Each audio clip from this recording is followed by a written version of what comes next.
ஆசிரியர்கள் மாணவர்களுக்கு பாடம் நடத்தினால் மட்டும் போதும், வேறு பணி செய்ய தேவையில்லை என்று பள்ளிக் கல்வித்துறை அமைச்சர் அன்பில் மகேஷ் பொய்யாமொழி தெரிவித்துள்ளார்.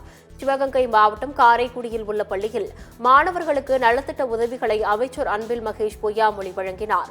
தொடர்ந்து செய்தியாளர்களை சந்தித்த அவர், பள்ளி மாணவர்களின் புகைப்படங்களை பள்ளிக் கல்வித்துறை இணையத்தில் பதிவேற்றம் செய்ய பணியாளர்கள் நியமிக்கப்பட்டு வருவதாக கூறினார்.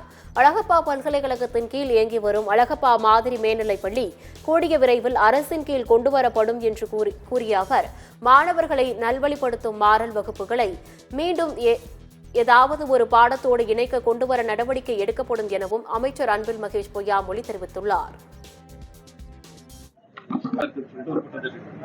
ஏற்கனவே எம்இஸை பொறுத்த வரைக்கும் 3 வருஷமா நீங்களும் கேட்ட வரைக்கும் நானும் சொல்லிட்டே தான் இருக்கேன். நான் எம்இஸை பொறுத்த வரைக்கும் இன்றைக்கு புதிதாக நம்ம ஏற்கனவே ஒரு 7000 பேர் நம்ம வந்து பணி நியமனம் செய்திருக்கின்றோம். அது இல்லாமல் லேப் அசிஸ்டன்ட் கிட்ட நம்ம அவங்களுடைய ஒத்துழைப்பை நாங்கள் கேட்டிருக்கோம். முடிஞ்ச வரைக்கும் டீச்சர்ஸ்க்கு இந்த மாதிரியான பணிகளை கொடுக்காம நீங்கள் அந்த பணியை நீங்கள் செய்ய வேண்டும் என்று சொல்லி இன்னைக்கு அதுக்கு நாங்கள் தொடங்கியாச்சு. அதில் படிப்படியாக அதோடைய சிரமங்கள்